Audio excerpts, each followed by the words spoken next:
नमस्कार,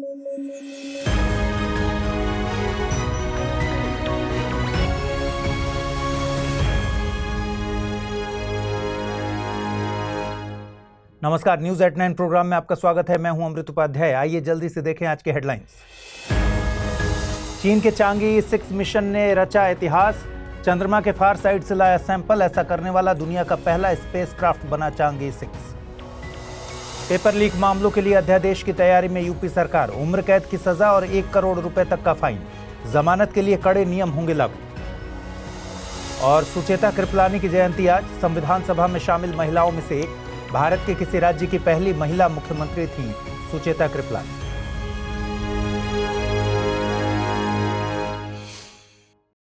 आइए खबरों की शुरुआत करें। चीन ने अपनी तमाम अंतरिक्षीय सफलताओं की कड़ी में एक और नया अध्याय जोड़ लिया है। दरअसल 3 मई 2024 को चीन ने चांग-ई 6 मून मिशन लॉन्च किया था। इसे लॉन्ग मार्च 5 रॉकेट के जरिए वेनचांग अंतरिक्ष प्रक्षेपण स्थल से लॉन्च किया गया था। अब यह दुनिया का पहला ऐसा स्पेसक्राफ्ट बन गया है जो चंद्रमा के उस हिस्से से सैंपल लेकर आया जिसे पृथ्वी द्वारा देखा नहीं जा सकता। देखिए, चंद्रमा का एक हिस्सा पृथ्वी से कभी दिखाई नहीं देता। इसे फार साइड ऑफ द मून कहते हैं। कई बार इसे dark side of the moon भी कहते हैं। इसके पीछे एक पूरी वजह है। आइए जानते हैं क्या रीजन है कि हमें चंद्रमा का केवल एक ही हिस्सा दिखता है। चंद्रमा पृथ्वी का एक चक्कर लगभग 27 दिन में पूरा करता है। इतने ही समय में यह अपने अक्ष पर एक चक्कर भी लगाता है। मतलब ये कि चंद्रमा पृथ्वी के चक्कर लगाने के साथ साथ अपने एक्सिस पर भी घूर्णन कर रहा है। इसीलिए हमें पृथ्वी से चंद्रमा का एक ही हिस्सा दिखता है। इसे ही चंद्रमा का पृथ्वी के साथ टाइडली लॉक होना कहते हैं। इस फेनोमेना को टाइडल लॉकिंग भी कहा जाता है। लंबे वक्त से वैज्ञानिकों की दिलचस्पी चंद्रमा के इस हिस्से को जानने में बढ़ी है।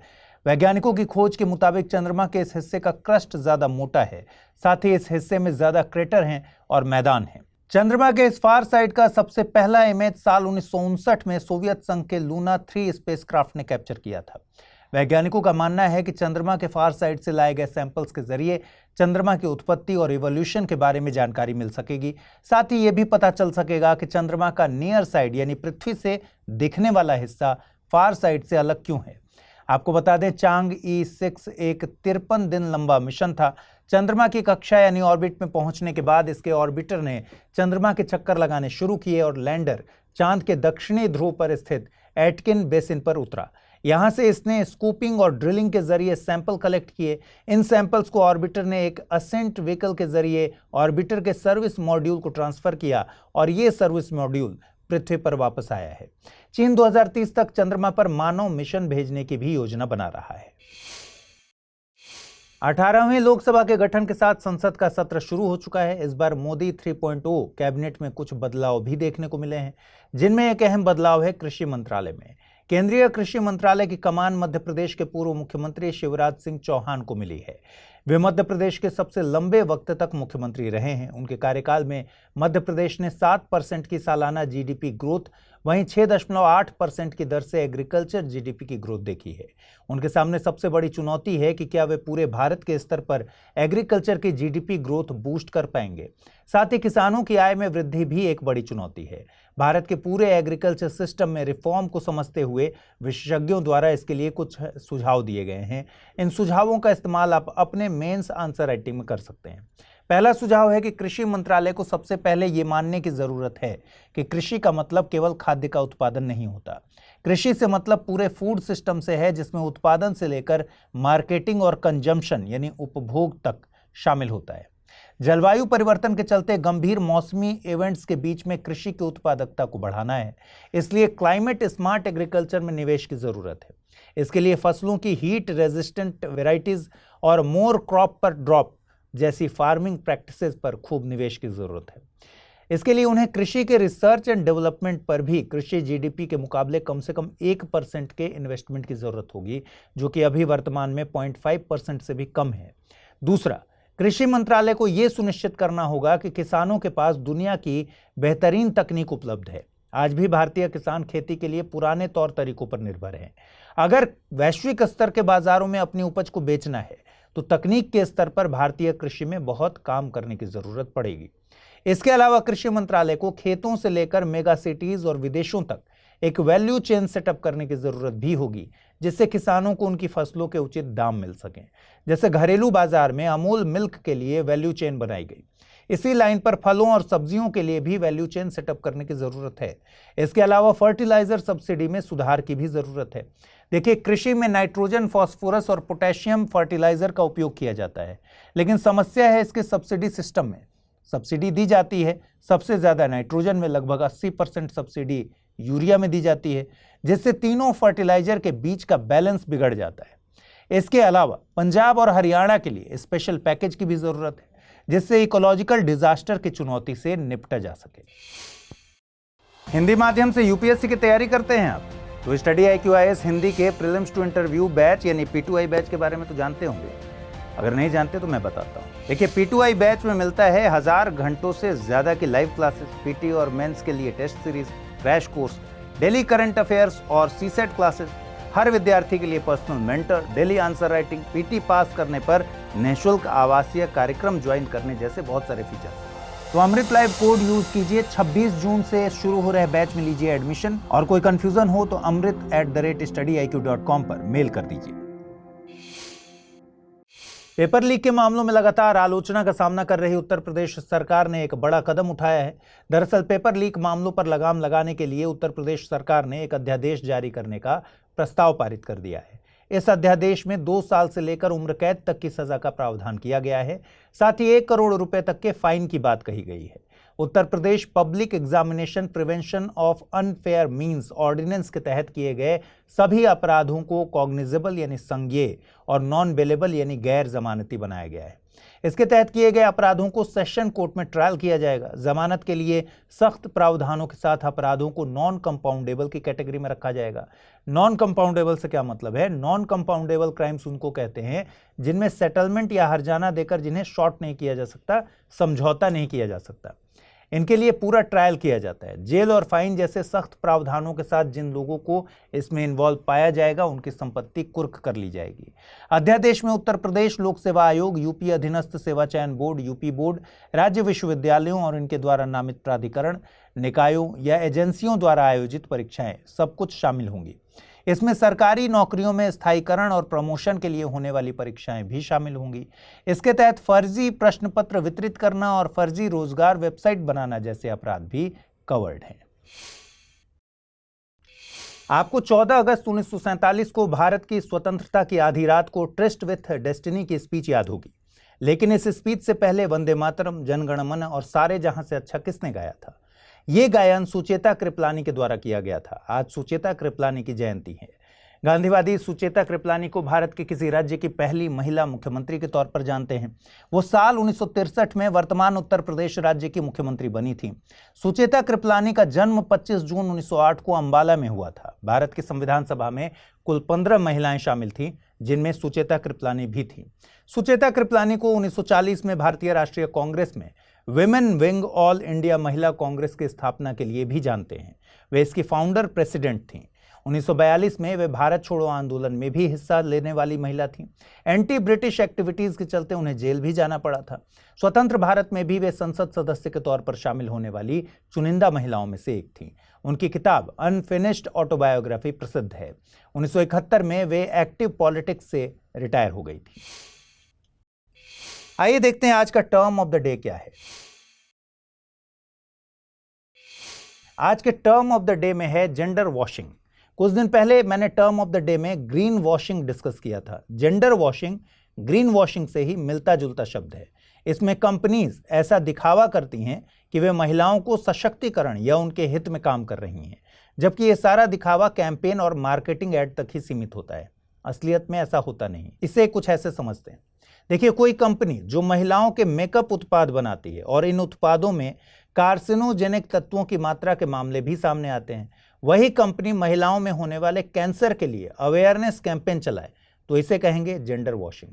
कंपनीज को अपनी पॉलिसीज में maternity leave, period leave, safe workplace जैसी पहलों को शामिल करना होगा, तब महिलाओं की कार्यबल में भागीदारी बढ़ेगी।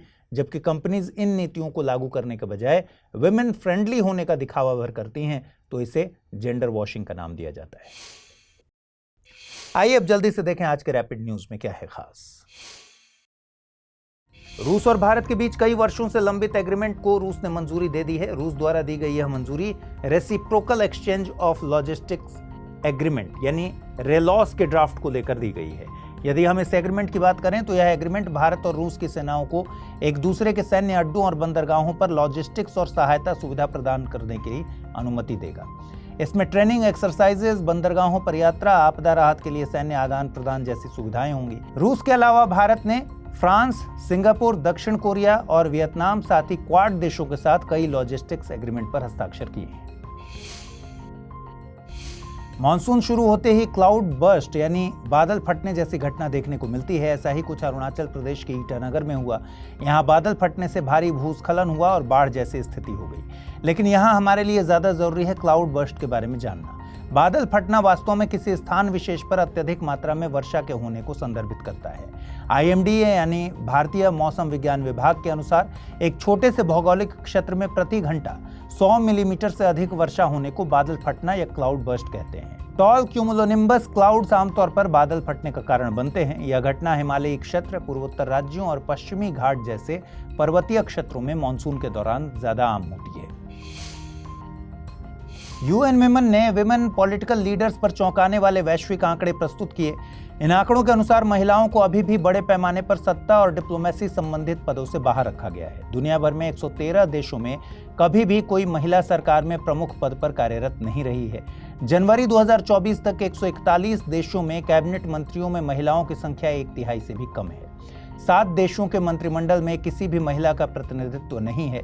इसके अलावा डिप्लोमेसी और विदेशी मामलों में पुरुषों का वर्चस्व संयुक्त राष्ट्र के स्थायी मिशनों तक फैला हुआ है, जहां स्थायी प्रतिनिधियों के रूप में महिलाओं का प्रतिनिधित्व भी काफी कम है।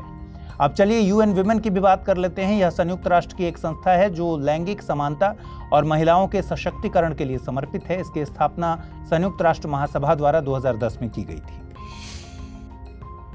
अमेरिका ने केन्या को MNNA के रूप में नामित किया है। यहाँ MNNA से तात्पर्य है मेजर नॉन नाटो एलाइड। इसकी घोषणा पिछले महीने ही बाइडेन प्रशासन द्वारा की गई। MNNA का दर्जा अमेरिकी कानून के तहत एक पदनाम है जो फॉरेन पार्टनर को रक्षा, व्यापार और सुरक्षा सहयोग के क्षेत्रों में लाभ प्रदान करता है, और यह स्टेटस उन देशों के साथ संयुक्त राज्य अमेरिका के घनिष्ठ संबंधों का एक शक्तिशाली प्रतीक माना जाता है। हालांकि यह स्टेटस उस देश के लिए किसी भी सिक्योरिटी कमिटमेंट यानी सुरक्षा प्रतिबद्धता को शामिल नहीं करता। वर्ल्ड क्राफ्ट काउंसिल द्वारा श्रीनगर को वर्ल्ड क्राफ्ट सिटी के रूप में मान्यता प्रदान की गई। इसी के साथ श्रीनगर मान्यता पाने वाला चौथा भारतीय शहर बन गया है। इससे पहले 3 साल पहले इसे शिल्प और लोक कलाओं के लिए यूनेस्को क्रिएटिव सिटी नेटवर्क के हिस्से के रूप में नामित किया गया था। जयपुर, मलप्पुरम और मैसूर अन्य भारतीय शहर हैं जिन्हें पहले विश्व शिल्प शहरों के रूप में मान्यता दी जा चुकी है। वर्ल्ड क्राफ्ट काउंसिल की बात करें तो इसकी स्थापना 1964 में हुई थी। वैश्विक क्राफ्टमैनशिप और ट्रेडिशनल क्राफ्ट के संरक्षण, प्रचार और उन्नति के लिए यह एक अंतर्राष्ट्रीय गैर लाभकारी संगठन है। इसे सदस्य देशों के आधार पर 5 क्षेत्रों में बांटते हैं, जिसमें अफ्रीका, एशिया प्रशांत, यूरोप, लैटिन अमेरिका और उत्तरी अमेरिका क्षेत्र शामिल हैं। कॉटन कैंडी के बाद अब चिकन, कबाब और मछली के डिशेज में आर्टिफिशियल कलर्स के इस्तेमाल पर प्रतिबंध लगा दिया गया है, और प्रतिबंध का उल्लंघन करने पर 7 साल तक की जेल और 10 लाख तक का जुर्माना हो सकता है। दरअसल कबाब में सनसेट येलो और कार्मोसिन जैसे आर्टिफिशियल कलर्स का इस्तेमाल किया जा रहा था, जो मानव स्वास्थ्य के लिए काफ़ी खतरनाक हो सकते हैं। इसके बाद कर्नाटक स्वास्थ्य विभाग ने यह निर्णय लिया और कर्नाटक दक्षिण भारत का तीसरा राज्य बन गया जिसने हानिकारक आर्टिफिशियल फूड कलर्स के उपयोग पर प्रतिबंध लगाया है। यह निर्णय तमिलनाडु और गोवा द्वारा किए गए सर्वेक्षण के बाद लिया गया। Food safety and standards regulation 2011 act भी हानिकारक आर्टिफिशियल कलर्स के उपयोग पर प्रतिबंध की बात करता है। आइए देखते हैं आज की बुलेटिन पर आधारित क्या प्रश्न बन सकते हैं। पहला प्रश्न है, हाल ही में वर्ल्ड क्राफ्ट काउंसिल द्वारा किस शहर को वर्ल्ड क्राफ्ट सिटी के रूप में मान्यता दी गई है? श्रीनगर, कोलकाता, ग्वालियर या फिर कोझिकोड? अगला प्रश्न है, निम्नलिखित में से कौन भारत में किसी राज्य की पहली महिला मुख्यमंत्री बनी थी? सरोजनी नायडू, सुचेता कृपलानी, एनी बेसेंट या फिर पद्मजा नायडू? आइए देखें पिछले बुलेटिन मैंने आपसे क्या सवाल पूछे थे, उनके सही जवाब क्या है। पहला सवाल था, GI टैग प्राप्त क्वीन पाइनएप्पल का संबंध किस राज्य से है? नागालैंड, मणिपुर, त्रिपुरा या फिर अरुणाचल प्रदेश? और सही जवाब है विकल्प सी, त्रिपुरा। अगला प्रश्न था, संसद सदस्य की शपथ का प्रारूप संविधान की किस अनुसूची में दिया गया है? अनुसूची 2, 3, 4 या फिर 5? और सही जवाब है विकल्प बी यानी अनुसूची 3। तो आज इस बुलेटिन में इतना ही। कल रात 9 बजे आपसे फिर से मुलाकात होगी। ख्याल रखिए अपना, ठीक से पढ़ाई कीजिए। अगर आप इस बुलेटिन की PDF हासिल करना चाहते हैं तो अमृत उपाध्याय 007 टेलीग्राम चैनल है, जिस पर इसकी PDF रोजाना मिलती है। और आज जो सवाल मैंने पूछे हैं उनके जवाब भी कमेंट बॉक्स में देने हैं। नमस्कार।